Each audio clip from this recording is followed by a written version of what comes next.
Is Georgia the next Virginia, as in a once reliable red state in the South that is zooming to the left, going from red state to swing state to very soon, blue state at the national level? If you look at the last four presidential elections in Georgia, a very clear trend is emerging. In the left column is the margin that each presidential candidate won the state of Georgia by.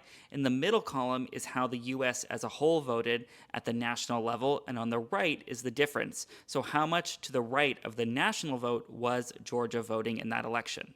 So, as an example, Mitt Romney won Georgia by 8 points, while Barack Obama won the national popular vote as a whole by 4 points, which means that Georgia was 12 points to the right of the nation as a whole. In 2016, that dropped to 7 points. In 2020, that dropped to 5 points, where Joe Biden won a narrow victory in the state. But then in 2024, even though Kamala Harris lost the state by 2, that's the same margin she lost the national popular vote by. So Georgia was right in the middle of the United States, voting at the same margin as the national popular vote. And this change in Georgia has been driven primarily by the metro Atlanta area, where 50% of the state population lives. So on the left, you can see the 2000 election, and then on the right, you can see the 2024 election, where the blue areas have been creeping outwards into the suburbs and exurbs of Atlanta, shifting the entire region 29 points to the left.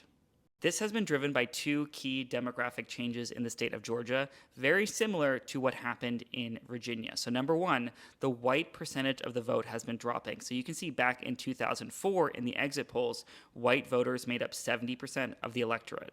Zoom forward to 2024, and the white percentage of the vote has fallen to 59%, so 11 points. And that's because of a rise in the black share of the vote and a doubling of the Latino share of the vote, as well as a doubling in the Asian share of the vote from 1 to 2%. The other key change is that Democrats also have been doing better with white voters. So you can see here in 2024, Democrats only got 23% of the white vote.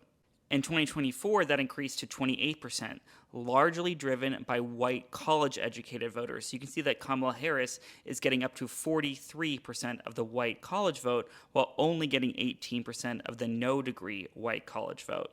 What this means is that once Democrats can start winning 30% of the white vote in the state of Georgia consistently, it's going to transition from a swing state to a lean blue state, particularly if they can also improve these numbers with Latinos, which I do expect to see in these midterm elections. And as just a reference point, this is a 2024 exit poll from Virginia, and you can see that the white share of the vote in Virginia is much larger than Georgia.